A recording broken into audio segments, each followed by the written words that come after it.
नमस्कार, मी धन्यता सोनकांबळे. आपण पाहत आहात नागराज न्यूज. अशोक खरात याच्या विरुद्ध नाशिक आणि नगर जिल्हा या दोन्हीमध्ये मिळून एकूण 12 गुन्हे दाखल झालेले आहेत, ज्यामध्ये अशोक खरात आरोपी आहे. या 12 गुन्ह्यांपैकी 9 गुन्ह्यांचा तपास हा एसआयटी करत आहे, 2 गुन्ह्यांचा तपास अहिल्यानगर पोलीस करत आहेत आणि एका गुन्ह्याचा तपास नाशिक शहर पोलीस करत आहेत. आणि अशोक खरात विरुद्ध नसलेले मात्र या विषयाशी संबंधित असे 2 गुन्हे दाखल आहेत. त्या 2 गुन्ह्यांचा देखील तपास एसआयटी करत आहे. त्यामुळे 9 गुन्हे अशोक खरातच्या विरोधातले आणि विरोधात नसलेले पण संबंधित असलेले 2 गुन्हे असे एकूण 11 गुन्हे आमच्याकडे तपासाला आहेत. गुन्ह्यातील आरोपी विरुद्ध दाखल केलेल्या गुन्ह्यांपैकी आमच्याकडे असलेल्या गुन्ह्यांपैकी 8 गुन्हे हे महिला लैंगिक अत्याचाराचे गुन्हे आहेत आणि उर्वरित 3 गुन्हे हे फसवणूक आणि त्याच्यासोबतच अंधश्रद्धा विरोधी कायदा, अंधश्रद्धा विरोधी कायदा, सावकारी अधिनियम 2014 आणि इकॉनॉमिक ऑफेन्सेसची इतर रिलिव्हंट कलम याप्रमाणे दाखल आहेत. महिला लैंगिक अत्याचाराचे सर्वच्या सर्व 8 गुन्हे आणि फसवणुकीचा 1 गुन्हा असे 9 गुन्हे एसआयटीकडे तपासाला आहेत. आजपर्यंतच्या तपासादरम्यान 30 पेक्षा अधिक साक्षीदारांकडे आपण विचारपूस केलेली आहे. साक्षीदारांकडे आणि पीडितेंकडे आपण जी चौकशी केली त्यातून आरोपी हा पीडित व्यक्ती आणि कुटुंबाच्या श्रद्धेचा गैरफायदा घेत होता, त्यांना भीती दाखवत होता, खडे, चिंचोके, रुद्राक्ष, पूजा विधी इत्यादी गोष्टींच्या माध्यमातून त्यांच्याकडून पैसा उकळत होता, महिलांना स्वतःकडे दैवी शक्ती असल्याचं भासवत होता, त्यांच्या कुटुंबियांच्या मृत्यूची भीती दाखवून त्यांना बदनामी करण्याची धमकी देऊन त्यांचं लैंगिक शोषण करत होता. त्याच पद्धतीनं ईशानेश्वर मंदिराच्या परिसरात अंधारामध्ये हातचलाखीनं स्वतःकडे दैवी शक्ती असल्याचं भासवून समाजामध्ये सातत्यानं अंधश्रद्धा पसरवण्याचं कामही करत होता असं आपल्याला निष्पन्न होतं. महिला अत्याचाराच्या संदर्भाने दाखल 8ही गुन्ह्यांमध्ये पीडिता आणि त्यांचे कुटुंबीय हे अतिशय धाडसाने समोर आलेले आहेत आणि त्यांनी फिर्याद दाखल केली आहे. त्याच्यामुळेच आपण आरोपीवरती कायदेशीर कारवाई करू शकत आहोत. आपल्या सगळ्यांच्या माध्यमातून मी आवाहन करू इच्छिते की या महिलांनी लोक काय म्हणतील या भीतीनं अन्याय सहन केलेला आहे आणि आता अतिशय धाडसाने कुटुंबाला विश्वासात घेऊन त्यांनी गुन्हे दाखल केलेले आहेत. त्यामुळे त्यांची ओळख उघड न करणे, सोशल मीडियावरती त्यांचे व्हिडिओज न पसरवणे, आपल्या मोबाईल्समध्ये असे व्हिडिओ न बाळगणे हे आपल्या सगळ्यांचं नैतिक कर्तव्य तर आहेच, पण त्याचबरोबर माननीय सर्वोच्च आणि उच्च न्यायालयाचे देखील तसे कठोर निर्देश आहेत. त्यांची ओळख गोपनीय राहणे आणि त्यांच्या खाजगी बाबींची सार्वजनिक चर्चा न होणे हे त्यांच्या मानसिक आरोग्यासाठी आणि त्यांचं धैर्य टिकून राहण्यासाठी अतिशय गरजेचं आहे. आणि म्हणूनच न्याय संस्थेनं वारंवार absolute ban on identity disclosure अशी भूमिका ठेवलेली आहे. अशा केसेसमध्ये पोलिसांच्या पत्रकार परिषदा बाबतीत देखील मर्यादा निश्चित करण्यात आलेल्या आहे. पीडितेच्या गोपनीयतेचा भंग ज्या समाज माध्यमातून झाला आहे अशा प्लॅटफॉर्मवरून ती माहिती हटवण्याबाबत न्यायालयाचे निर्देश आहेत. पीडिता किंवा कुटुंबियांच्या मुलाखती घेण्यास बंदी आहे. अंतिम निकाल येण्यापूर्वीच आरोपीच्या प्रतिष्ठेला हानी पोहोचवणारे आणि माध्यमांद्वारे चालवणारा खटला, ज्याला आपण मीडिया ट्रायल असं म्हणतो, अशी परिस्थिती निर्माण करणारे किंवा केवळ तर्कवितर्काच्या आधारित वार्तांकन टाळावे असे निर्देश देखील माननीय उच्च आणि सर्वोच्च न्यायालयांनी प्रसारमाध्यमांना दिलेले आहेत.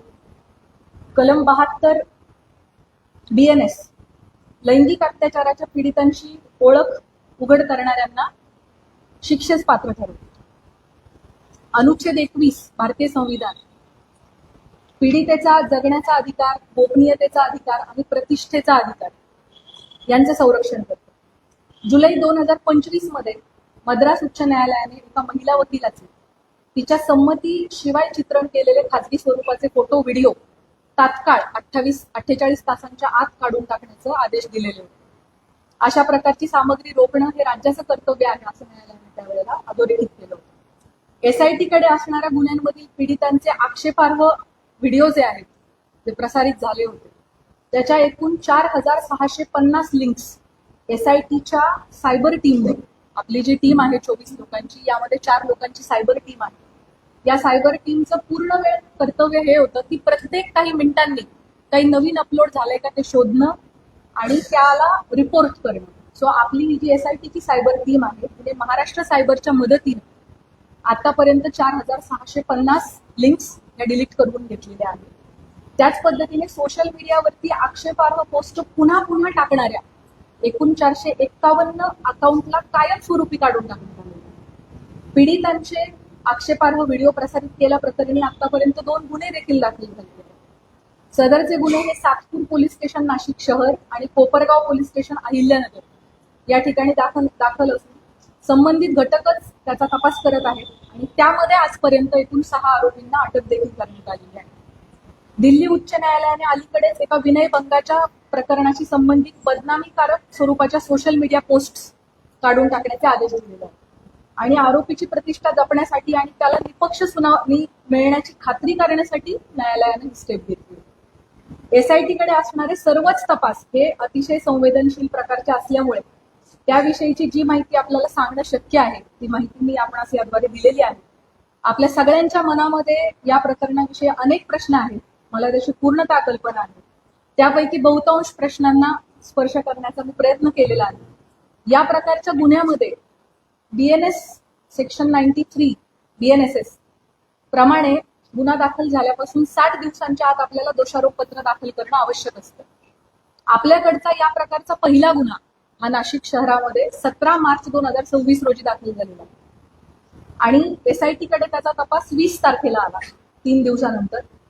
त्याचे ऑलरेडी 20 दिवस संपलेले आहेत आणि आणखी 40 दिवस अवधी आपल्या हातामध्ये आहे पहिल्या गुन्ह्यासाठी आणि उरलेले जे 7 गुन्हे आहेत ते देखील पुढच्या आठवडाभराच्या कालावधीमध्ये दाखल झालेले आहेत. त्यामुळे 40 दिवसानंतर पुढच्या आठवडाभरात या उरलेल्या सगळ्या गुन्ह्यांचं देखील डेडलाईन जी आहे ती जवळ येते. त्यामुळे असं आपण म्हणू शकतो की 40 ते 45 दिवसांमध्ये या 8 गुन्ह्यांचा तपास आपल्याला पूर्ण करणं आवश्यक आहे. तरी या सर्व गुन्ह्यांमध्ये चांगले पुरावे गोळा करून तपास वेळेत पूर्ण करण्याची SITचे प्रयत्न सुरू आहे. त्यासाठी सर्वतोपरी प्रयत्न संपूर्ण टीम करत आहे. आपल्या सर्वांना विनंती आहे की पीडितांना कोणत्याही प्रकारे मनस्ताप होणार नाही याची समाज म्हणून आपण सगळ्यांनी काळजी घेऊयात. तुमच्या माध्यमातून ही आव्हान, ही विनंती मी सर्वांना करू इच्छिते. आपल्या मनामध्ये पदाधिकारी, अधिकारी यांना SIT कडून बोलवण्यात येणार आहे का, किंवा अमुकला आपण का बोलवले नाही, कधी बोलवणार आहे, अशा प्रकारचे देखील अनेक शंका आणि प्रश्न असू शकतात. अनेक पत्रकार, सामाजिक कार्यकर्ते यांनी वेळोवेळी मला मेसेज करून या प्रकारच्या प्रश्नांची विचारणा केलेली आहे. त्याबाबत मी सांगू इच्छिते की आपल्याकडे दाखल गुन्ह्यामध्ये फिर्यादी आणि साक्षीदार जे सांगतात त्याच्या अनुषंगाने तपास होत असतो. तपासादरम्यान जे पुरावे समोर येतात त्याप्रमाणे पुढील तपास केला जातो. पुराव्याच्या आधारे कोण व्यक्ती सह आरोपी आहे का हे पाहिले जाते. त्यानुसार त्याची चौकशी आणि त्याच्यावरची इतर कायदेशीर कारवाई केली जाते. त्यामुळे या गुन्ह्यांच्या बाबतीमध्ये देखील हा गुन्हा घडण्यासाठी मुख्य आरोपी सोडून इतर कोणी कारणीभूत ठरलं आहे का, कोणी याची इकोसिस्टीम निर्माण करण्यामध्ये सहाय्यभूत ठरलेलं आहे का, या अंगाने सुद्धा आपण तपास करत आहोत. या गुन्ह्यांची पार्श्वभूमी तयार करण्यासाठी कोणी मदत केली आहे का, याबाबत पुराव्यानिशी जर आपल्याला निष्पन्न झालं तर त्याविषयी निश्चित कायदेशीर कारवाई केली जाईल.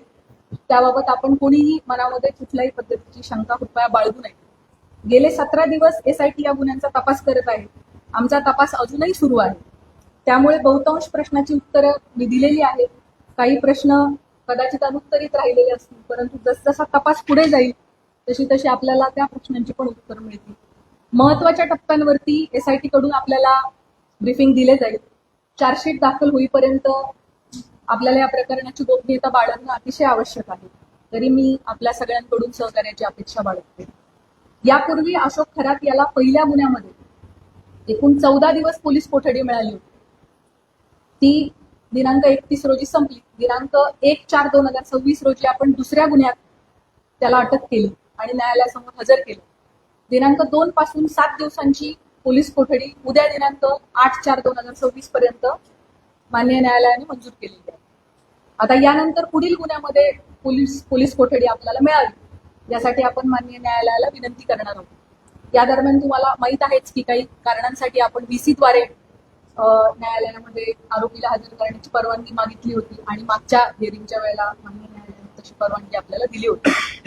खरातच्या आर्थिक व्यवहार, प्रॉपर्टीज इत्यादींच्या अनुषंगाने देखील आपल्या मनात भरपूर प्रश्न आहेत, त्याची मला कल्पना आहे. त्याबाबत मी सांगू इच्छिते की या प्रकरणामध्ये ईडीने दखल घेतलेली आहे. ईडीने विशेष तपास पथकाला जी माहिती मागितली आहे आमच्याकडून ती सगळी माहिती आम्ही त्यांना पुरवलेली आहे. आणि भविष्यात देखील ईडीला आमचे पूर्णपणे सहकार्य असणार आहे. भारतीय राज्यघटनेच्या कलम 51 मध्ये भारतीय नागरिकांची मूलभूत कर्तव्ये सांगितलेली आहेत. त्यामध्ये वैज्ञानिक दृष्टिकोन आणि चौकस बुद्धीचा विकास करणे हे आपल्या सगळ्या नागरिकांचे मूलभूत कर्तव्य आहे असं आपलं संविधान सांगतं. या निमित्ताने भविष्यात अंधश्रद्धेपोटी महिलांचं शोषण घडू नये, कोणीही कुठल्याही बंधूच्या फसवणुकीला समाजाने बळी पडू नये, यासाठी सतर्क आणि चौकस राहण्याचं आव्हान मी आपल्या मार्फतीने सर्व नागरिकांना करू इच्छिते.